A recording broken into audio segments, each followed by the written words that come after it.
إن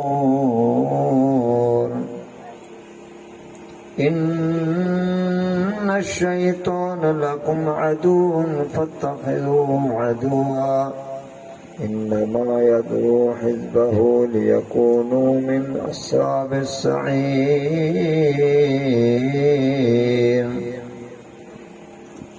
رب اشرح لي صدري ويسر لي أمري واحلل عقدة من لساني يفقهوا قولي رب زدني علما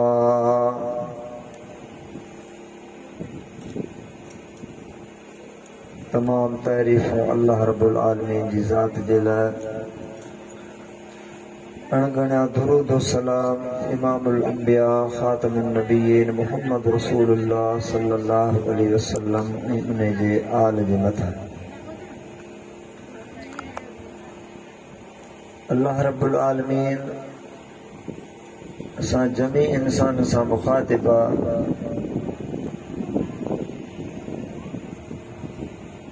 अल्लाह तबारक ताला असां तव्हांखे दुनिया जी ज़िंदगी ऐं इब्लीस शैतान जे मुतल्लिक़ अल्लाह तबारक ताला सां तव्हांखे ख़बरदार कयो आहे त ही दुनिया जी जेका ज़िंदगी आहे या बि हिकिड़ी धोखो आहे जंहिं ते इंसान तमामु वॾो नाज़ करे थो, वॾो गुरूर ऐं तकबर करे थो, पर ही आरज़ी ज़िंदगी आहे, हिकिड़ी धोखो आहे। ऐं शैतान जेको आहे वॾे में वॾो धोखो ॾींदड़ इंसान जो दुश्मन जंहिंजे लाइ अल्लाह तबारक ताला तो फरमाए त इन शैतान लकुम अदुवन फतखिज़ू अदुवा। शैतान अव्हां जो दुश्मन आहे ऐं तव्हां इन खे दुश्मन करे वठो। इन्नमा यदू हिज़्बहु लियकूनू मिन असहाब सईर। इन जे करे अव्हां खे सॾे थो, अव्हां खे क़रीब करे थो तां त अव्हां खे जहन्नमी बणाए। त अल्लाह रब्बुल आलमीन खां दुआ आहे त रब्बुल आलमीन असां तव्हांखे जेका ही दुनिया जी ज़िंदगी आहे अल्लाह तबारक ताला असां तव्हांखे इन जे धोखे खां बचाए। ही दुनिया जी ज़िंदगी आरज़ी ऐं तमामु मुख़्तसर आहे। चाहे कंहिंखे 100 साल मिली वञे इन खां वधि या घटि, पर जंहिं वक़्त ही इंसान दुनिया मां वेंदो त ईअं सम्झंदो ऐं कल्ह आयोसीं ऐं अॼु वञा पियो।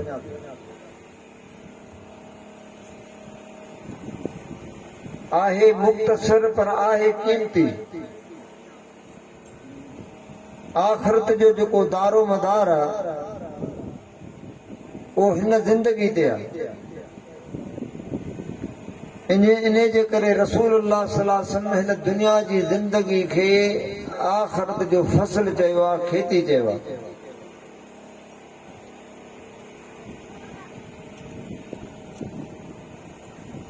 पोइ जेको इंसान इन दुनिया जी ज़िंदगी खे आरज़ी समझी करे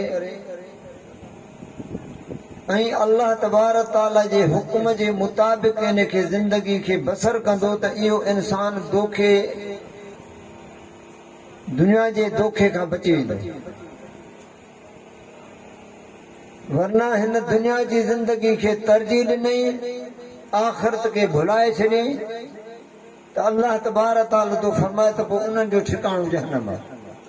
व आथरल हयात दुनिया व इन्नल जहीम हियल मावा। जंहिं बि हिन दुनिया जी ज़िंदगी खे तरजीह ॾिनी यानी आख़िरत खे भुलाए छॾी अल्लाह तो फरमाए त उन जो ठिकाणो जहन्नम आहे। अल्लाह रब्बुल आलमीन असां तव्हांखे हिन दुनिया जी ज़िंदगी जे अंदरि आखिरत की तैयारी के लिए अल्लाह तबारक ताला गुज़ारण जी तौफ़ीक़ अता फरमाए। त ही दुनिया जी ज़िंदगी अल्लाह ॾिनी इन जे लाइ त अल्लाह तबारक ताला सां तव्हांखे आज़माए। अल्लज़ी ख़लक़ल मौत वल हयात लियब्लुवकुम अय्युकुम अहसन अमला। अल्लाह तो फरमाए त असां मौत ऐं हयाती इन जे लाइ ख़लक़ी आहे त केरु अहसन अमल करे अचे। इन जे करे अल्लाह तबारक ताला खां दुआ है त रब्बुल आलमीन असां तव्हांखे ही जेका मुख़्तसर आरज़ी अल्लाह असां तव्हांखे ज़िंदगी ॾिनी आहे उन ज़िंदगी खे असां अल्लाह तबारक ताला जे फ़रामीन जे मुताबिक़ प्यारे पैगंबर अलैहिस्सलातु वस्सलाम जे सुन्नत तरीक़े जे मुताबिक़ इंशाअल्लाह असां बसर कंदासीं। त ही असां तव्हांजी दुनिया जी ज़िंदगी ऐं जेका आख़िरत वारी हमेशह वारी लामहदूद ज़िंदगी आहे उहा असांजी संवर वेंदी। पोइ अल्लाह तबारक ताला दुनिया जे ज़िंदगी जे मुतलिक़ ॿुधायो आहे त जेके दुनिया जे दोखे जे अंदरि आहिनि उन्हनि इंसान जी अल्लाह तबारक ताला निशानी ॿुधाई आहे। दुनिया जी ज़िंदगी खे तरजीह ॾियण वारा इंसान जेके आहिनि उन्हनि जी अल्लाह तबारक ताला निशानी कहिड़ी ॿुधाई आहे जंहिंजे लाइ प्यारे पैगंबर अलैहिस्सलातु वस्सलाम मना कई। पाण फरमाए त दुनिया जे मामलात में तव्हां पाण खां मथां ते नज़र न करो बल्कि पाण खां हेठां ते नज़र रखो। इहो इंसान दुनिया जे ज़िंदगी जे दोखे खां बची वेंदो ऐं अल्लाह तबारक ताला जी नाशुक्रानी खां बची वेंदो। इन जे करे अल्लाह तबारक ताला क़ुरान मजीद जे अंदरि जेके दुनिया जे हयाती जा तालबू हा दुनिया जे हयाती खे तरजीह ॾियण वारा हा अल्लाह उन जी निशानी ॿुधाई आहे। फखरज अला कौमिही फी ज़ीनत قال الذين يريدون الحياة الدنيا يا ليت لنا مثل ما أوتي قارون إنه لذو حظ عظيم।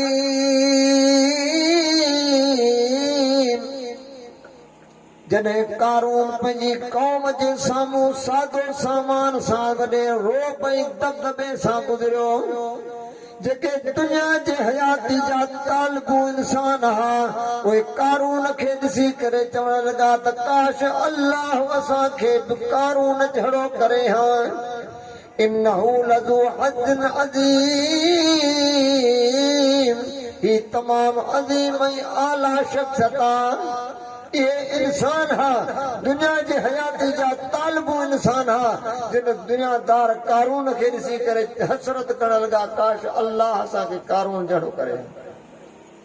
जीअं अॼु बि तव्हां ॾिसो दुनिया जे हयाती जा तालबू इंसान आहिनि चाहे अक़ीदतन मुशरिक हुजे चाहे बिदती हुजे अल्लाह जो नाफरमान हुजे बेनिमाज़ी हुजे पर दुनियादार त माण्हू चवंदा त अल्लाह हिन खे नवाज़े छॾियो आहे। पर अल्लाह तबारक ताला जी नज़र में हिन जी का हिसत कोन्हे जेको रब जो नाफरमान आहे। पर जेके अहले इल्म हा जिन दुनिया जी हयाती खे तरजीह न ॾिनी हुन जी आख़िरत खे तरजीह उहे छा चवण लॻा कारून खे ॾिसी करे वक़ाल الذين اوتوا العلم ويلكم ثواب الله خير لمن آمن وعمل صالحا ولا يلقاها إلا الصابرون। चवण लॻा अव्हां जे मथां अफ़सोस आहे अव्हां चओ था त काश अल्लाह असांखे कारून जहिड़ो करे हा।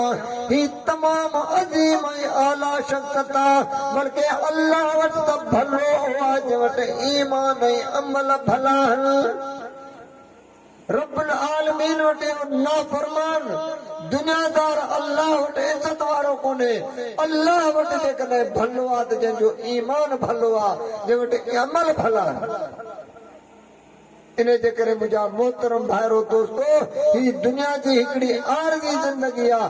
अल्लाह तबारक ताला सां तव्हांखे इन जे दोखे खां बचाए। क़यामत जे ॾियारे अल्लाह उन नाफरमाननि खां सवाल करे थो या मअशरल जिन्न वल इंस अलम यातिकुम रुसुलुम मिनकुम यक़ुस्सूना अलैकुम आयाती वयुनज़िरूनकुम लिक़ा यौमिकुम हाज़ा। टे सवाल उन्हें जिन्ननि नाफरमाननि इंसाननि खां रब्बुल आलमीन करे थो। अॼु अव्हां परेशान हो, छा मुंहिंजा रसूल अव्हां वटि कोन आया? छा मुंहिंजूं आयतूं ऐं काम अव्हां खे कंहिं कोन ॿुधायूं? छा हिन दिहाड़े जे अज़ाब खां अव्हां खे कंहिं कोन डिॼायो? पंहिंजे मथां गवाही कहिड़ी ॾियनि था? टिनि सवालनि जे जवाब कालू शहिदना अला अनफुसना। पंहिंजे मथां शाहिदी ॾेई करे छा चवंदा? वगर्रतहुमुल हयातुद दुनिया वशहिदू अला अनफुसिहिम अन्नहुम कानू काफिरीन। पंहिंजे मथां गवाही कहिड़ी ॾींदा त दुनिया जी हयाती असांखे बर्बाद करे छॾियो। अल्लाह तुंहिंजा अहकाम ॿुधासीं, असां रसूल जो फरमान बि ॿुधोसीं, असांखे आख़िरत खां डिॼारियो पर वगर्रतहुमुल हयातुद दुनिया। दुनिया जी हयाती असांखे बर्बाद करे छॾियो। अल्लाह इन दुनिया जे धोखे खां असां तव्हांखे बचाए।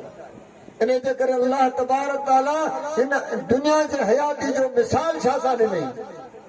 वज़रिब लहुम मसलल हयातिद दुनिया कमाअन अंज़लनाहु मिनस समाई फख्तलत बिही नबातुल अर्द फअस्बह हशीमन तदरुहु रियाह वकान अल्लाहु अला कुल्लि शैइन मुक़तदिरा।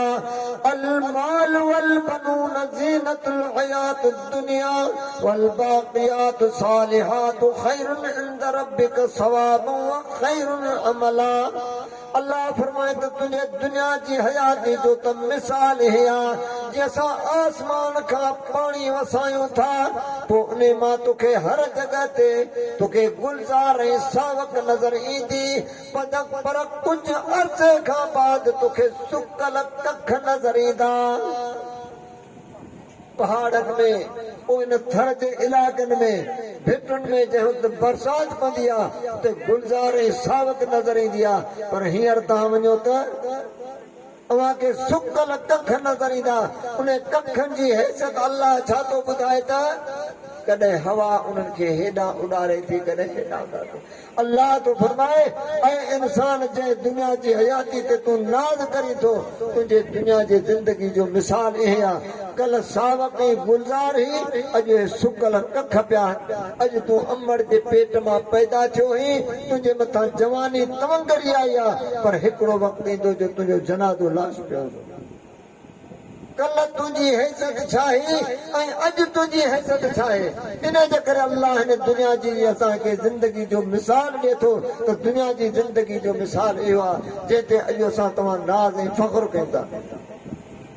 ऐं पोइ अल्लाह तबारक ताला पंहिंजी मिल्कत जे तरफ़ तवजो कहिड़ी थो ॾियारे?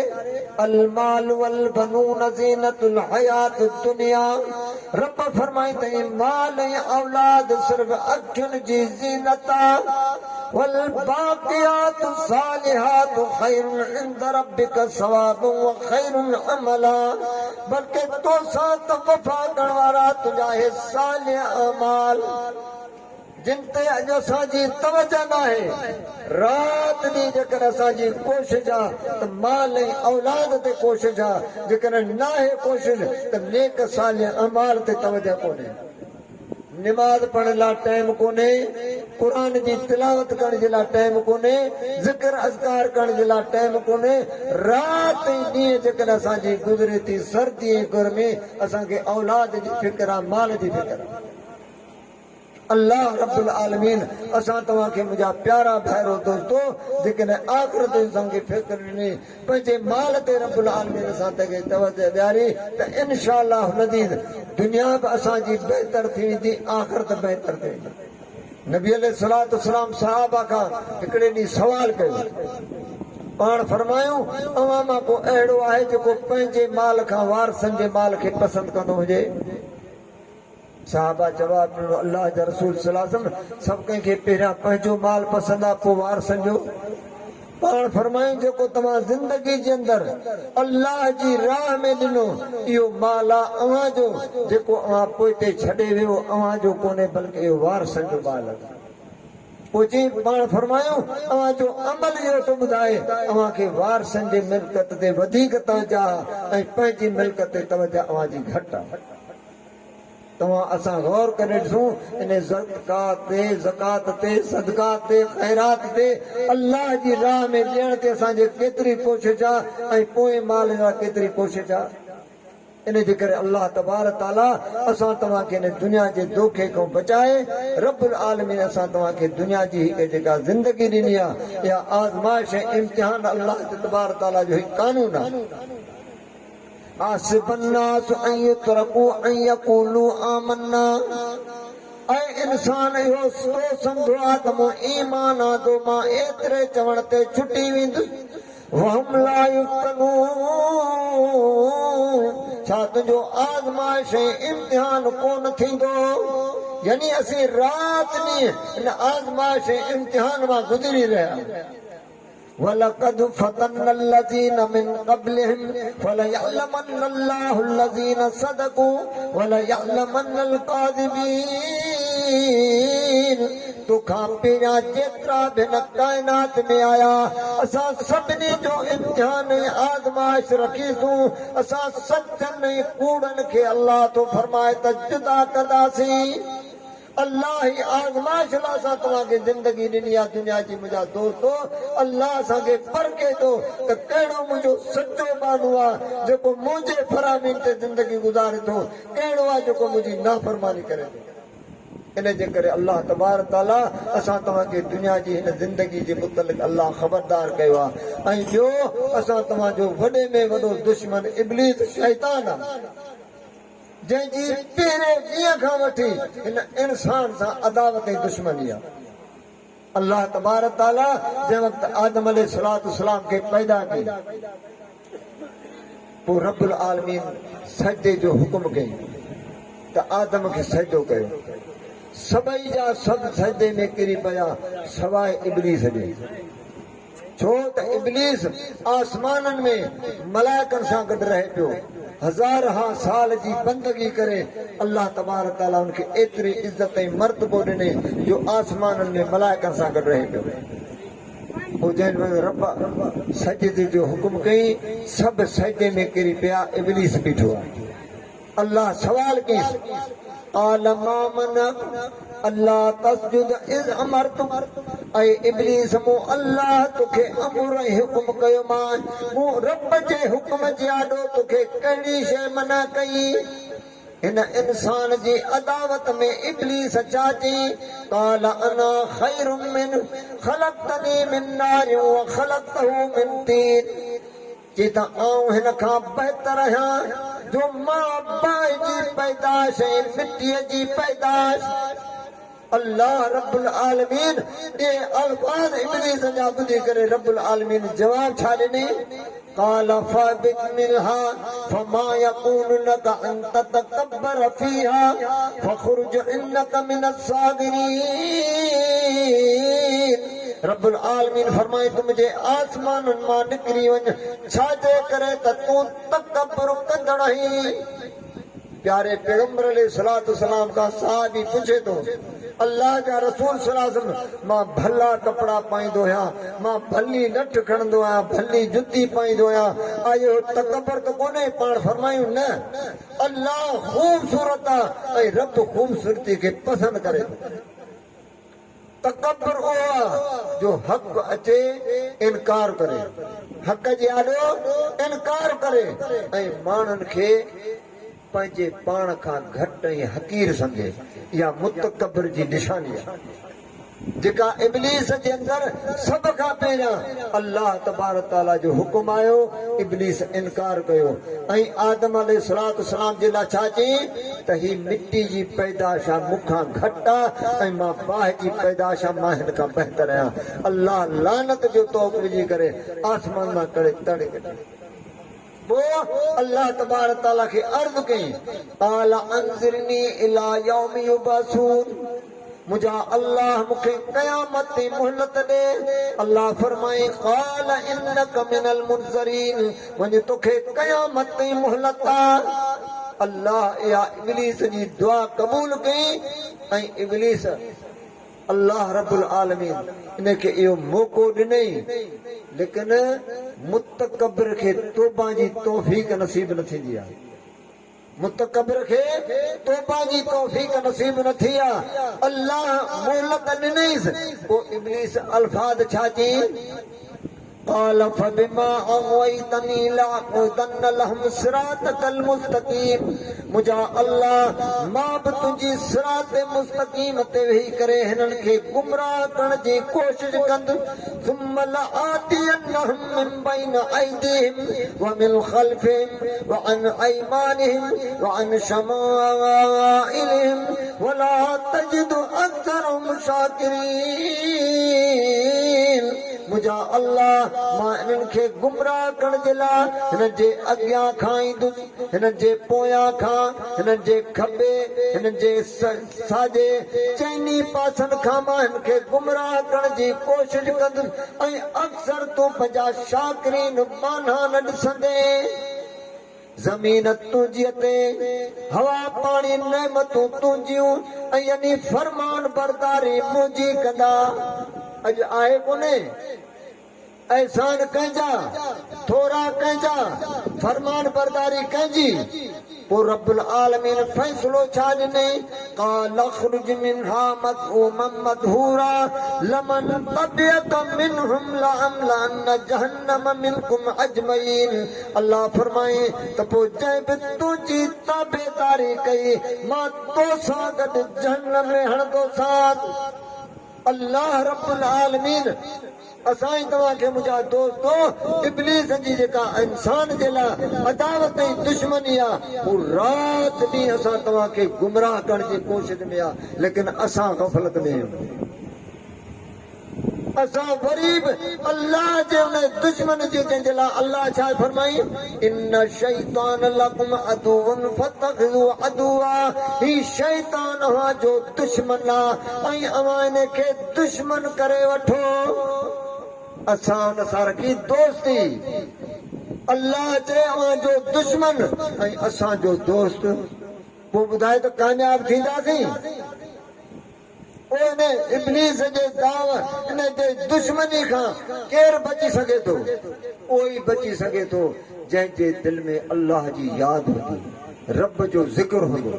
अल्लाह जो ज़िक्र, अल्लाह रब्बुल आलमीन असां तव्हांखे शैतान खां महफ़ूज़ रखी सघे थो, दुनिया जे धोखे खां असां तव्हांखे बचाए सघे थो। इन जे करे अल्लाह तबारक तआला पंहिंजनि बाननि जी निशानी ॿुधाए थो। الذين يذكرون الله قياما وقعودا وعلى جنوبهم ويتفكرون في خلق السماوات والارض ربنا ما خلقت هذا باطلا سبحانك فقنا عذاب النار।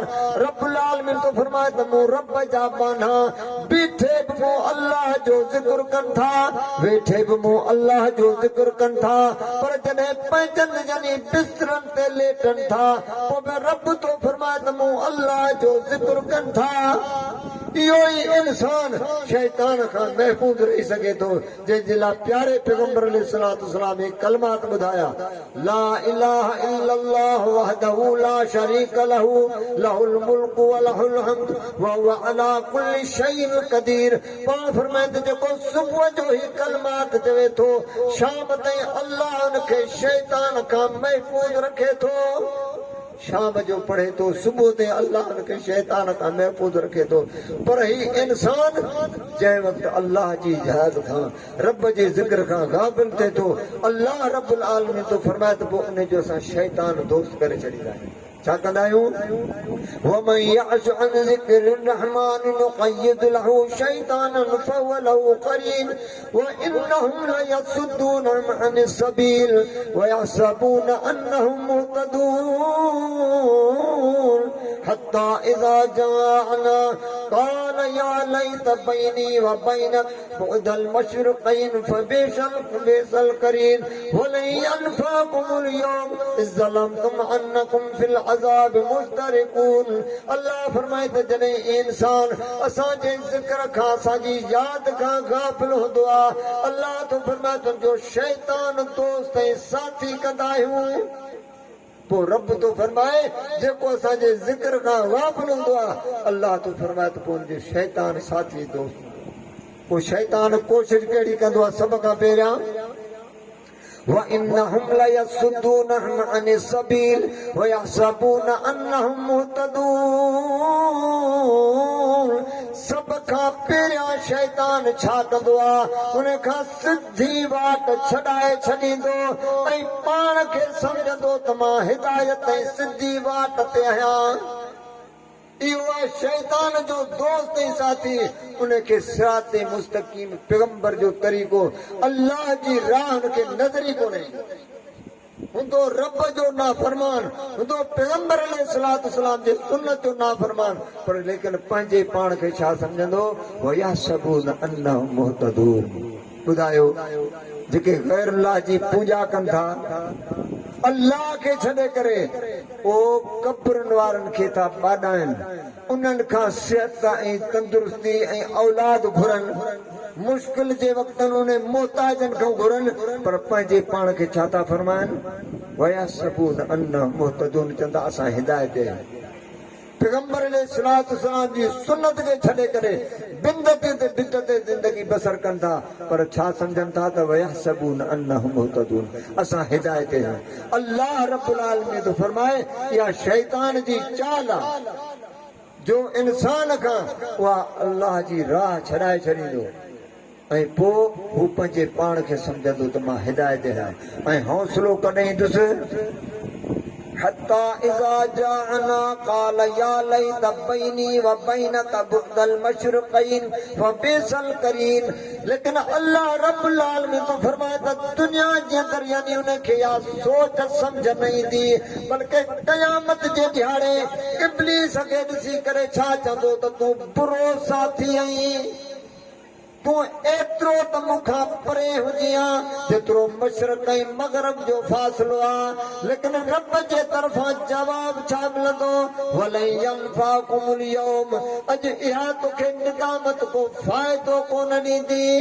अवां त अज़ाब जे अंदरि ॿई शरीक आहियो इन जे करे अल्लाह दुनिया में असांखे ख़बरदार कयो आहे त शैतान जी कोशिशि आहे तव्हांखे इन लाइ छॾे थो त तव्हांखे जहन्नमी बणाए ओम खुदा रा अल्लाह रब्बुल आलमीन असां तव्हांखे दुनिया जे अंदरि इहा सम्झ अता फरमाए असां शैतान खे पंहिंजो दुश्मन सम्झूं ऐं अल्लाह रब्बुल आलमीन जी फरमान बरदारी कयूं रब जो ज़िक्र अज़कार कंदासीं दुनिया में असां तव्हां शैतान जे धोखे खां बची वेंदासीं इन जे करे अल्लाह तबारक तआला छा फरमाए थो त उन इंसान खे जेको शैतान जे धोखे जे अंदरि आहे दुनिया में होश कोन ईंदो लेकिन क़यामत जे ॾियारे चवंदो लेकिन उन निदामत जो अल्लाह तो फरमाए त वलन यनफाकुमुल यौम या अॼु तोखे निदामत को फ़ाइदो कोन ईंदी जो क़यामत जे ॾियारे अल्लाह जो क़ुरान तो फरमाए सूरह फुरक़ान में त इहो इंसान उन ॾियारे अफ़सोस करे छा चवंदो वयौम यअज़्ज़ु ज़ालिम अला यदय यक़ूलु या लैतनी इत्तख़ज़्तु मअ रसूल सबीला उन ॾियारे ॿई हथ चबे चबे अफ़सोस करे छा चवंदो त मअ रसूल सबीला हाय अरमान मां रसूलुल्लाह सल्लल्लाहु अलैहि वसल्लम जी मां वाट ते हुजां दुनिया में शैतान उनखां पैगंबर जी वाट सिरात मुस्तकीम छॾाए छॾी वअन्नहुम लयसुद्दूनहुम अनिस सबील वयहसबून अन्नहुम मुहतदून जे अल्लाह फरमाई सभ खां पहिरियां शैतान उनखां इहा सिरात मुस्तकीम सिधो रस्तो छॾाए छॾींदो ऐं पंहिंजे पाण खे सम्झंदो त मां हिदायत आहियां पर क़यामत जे ॾियारे हिनखे होश ईंदो छा चवंदो हाय अरमान हाय अफ़सोस मां पैगंबर अलैहिस्सलाम जी वाट वठां ॿुधाए त रब जो कुरान पढ़ ओ मोहम्मद रसूलुल्लाह सल्लल्लाहु अलैहि वसल्लम जे तरीक़े खां सवा ॿियो को तरीक़ो कुरान में आहे कुल हाज़िही सबीली अदू इलल्लाह ओ मुंहिंजा मोहम्मद सल्लल्लाहु अलैहि वसल्लम तो चओ त हीअ मुंहिंजी वाट आहे सिरात मुस्तकीम मां हिक रब्बुल आलमीन जे तरफ़ सॼां थो अला बसीरतिन दलील ऐं हुज्जत सां अन व मन तबानी आऊं भई मुंहिंजा ताबेदार बि अल्लाह रब्बुल आलमीन मोहम्मद सल्लल्लाहु अलैहि वसल्लम का फरमाए तो जो त हे मुजी वाटा सिराते मुस्तकीम मां हिक रब जे तरफ सजा थो ऐं आऊं भई मुंहिंजा ताबेदार बि जंहिं रस्ते ते मां आहियां मुंहिंजा ताबेदार बि उन रस्ते ते जंहिं रस्ते जी मां पैगंबर दावत थो ॾियां मुंहिंजा ताबेदार बि उन रस्ते जी दावत मोहम्मद रसूलुल्लाह सल्लल्लाहु अलैहि वसल्लम फरमायो अॼु खां वठी क़यामत ताईं हिकिड़ी जमात हमेशह हक़ ते रहंदी ॿुधाए त मोहम्मद सल्लल्लाहु अलैहि वसल्लम जे ज़माने जे अंदरि जमात हिकिड़ी ही या चार हू सिराते मुस्तकीम ते सहाबा हा या अलॻि अलॻि फ़िरक़नि में तक़सीम हा ॿुधायो कंहिंजी पूॼा कंदा हा हिक अल्लाह जी बंदगी करण वारा हा हिक रब जी पूॼा करण वारा हा ऐं ताबेदार कंहिंजा हा मोहम्मद रसूलुल्लाह सल्लल्लाहु अलैहि वसल्लम इहा है सिरात मुस्तकीम अल्लाह जी बंदगी ऐं मोहम्मद सल्लल्लाहु अलैहि वसल्लम जी ताबेदारी न कंहिंजी तकलीद हुई न का हिन काइनात में का फिक्र हुई वो मोहम्मद सल्लल्लाहु अलैहि वसल्लम जा सहाबा अल्लाह जी बंदगी करे ऐं मोहम्मद सल्लल्लाहु अलैहि वसल्लम जी ताबेदारी करे जन्नत हासिल कयूं न जन्नती थिया अॼु ॿुधायो अॼु मुसलमाननि जे अंदरि केतिरा फ़िरका आहिनि या कंहिंजी तबलीग आहे या कंहिंजी कोशिश आहे या शैतान जी कोशिश आहे अल्लाह रब्बुल आलमीन जे आॾो रब्बुल आलमीन जे फरमाए अल्लाह मां बि तुंहिंजे सिराते मुस्तकीम ते वेही करे खे गुमराह करण जी कोशिश कंदुसि छा रब जो क़ुर कोन पढ़ियो अथऊं अल्लाह नसीहत छा की वातस्मू बिहब्लिल्लाहि जमीअन वला तफर्रकू रब फरमाई त तव्हां सभई जा सभु गॾिजी करे तव्हां मुंहिंजी रस्सीअ खे मज़बूती सां पकड़ियो कंहिंजो हुकुम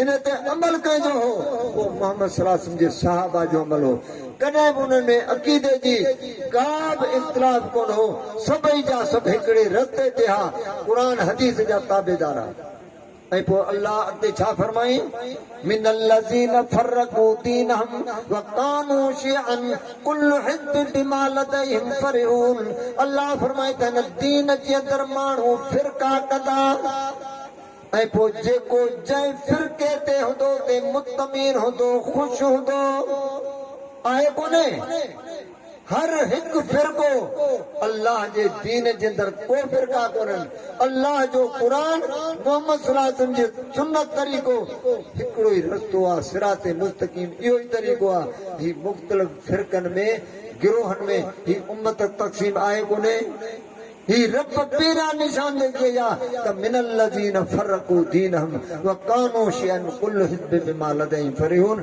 को माण्हू हिन दीन में फ़िरका कंदा पोइ जेको जंहिं फ़िरके ते हूंदो उते मुतमईन ख़ुशि हूंदो पर अल्लाह मोहम्मद सल्लल्लाहु अलैहि वसल्लम खे छा फरमाई इन्नल्लज़ीन फर्रक़ू दीनहुम व कानू शिअन लस्त मिनहुम फी शै ओ मुंहिंजा मोहम्मद सल्लल्लाहु अलैहि वसल्लम जिन हिन दीन जे अंदरि फ़िरका कया छो त मुंहिंजो उन्हनि सां को बि वास्तो कोन्हे ॿुधा हिन अल्लाह जे दीन जे अंदरि फ़िरका इख़्तिलाफ़ करणु जुदायूं करणु मज़हबनि में इंसान खे तक़सीम करणु अल्लाह मुंहिंजो प्यारे पैगंबर खे फरमाए थो मुंहिंजा पैगंबर तूं चओ त मुंहिंजो उन्हनि सां को वास्तो कोन्हे ॿुधायो असांजूं निमाज़ूं असांजा रोज़ा असांजा नेक अमल केॾे विया असांखे अल्लाह दीन इन लाइ ॾिनो तव्हां उम्मत खे वञी तक़सीम कयो कंहिंखे हनफी ठाहियो कंहिंखे शाफ़ी ठाहियो कंहिंखे मालकी ठाहियो कंहिंखे हंबली ठाहियो कंहिंखे जाफ़री ठाहियो कंहिंखे देवबंदी ठाहियो कंहिंखे बरेली कंहिंखे नक्शबंदी कंहिंखे कादरी कंहिंखे चिश्ती अल्लाह दीन इन लाइ ॾिनो आहे ओही अल्लाह जो दीन हुआ जंहिं दीन जे अंदरि मोहम्मद सल्लल्लाहु अलैहि वसल्लम खे अल्लाह इख़्तियार कोन ॾिनो आहे त मुंहिंजो पैगंबर हिन दीन में तूं पंहिंजी मर्ज़ी सां ॻाल्हियूं ठाहे अल्लाह रब्बुल आलमीन ही इख़्तियार मोहम्मद सल्लल्लाहु अलैहि वसल्लम खे कोन ॾिनो आहे ॿुधाए त उम्मतियुनि खे इख़्तियार कंहिं ॾिनो ॿुधाए त मोहम्मद सल्लल्लाहु अलैहि वसल्लम जे ज़माने में मुस्लमान जेके सहाबा हुआ सभु सिराते मुस्तकीम ते हिकिड़े रस्ते ते हा न पोइ कंहिं नुक़सान कयो आहे हिन उम्मत जे इंसाननि कयो आहे जो इंसाननि खे तक़सीम करे छॾियो पर अल्लाह तबारक तआला छा फरमाए इन्नल्लज़ीना फर्रक़ू दीनहुम व कानू शिअन लस्त मिनहुम फी शै।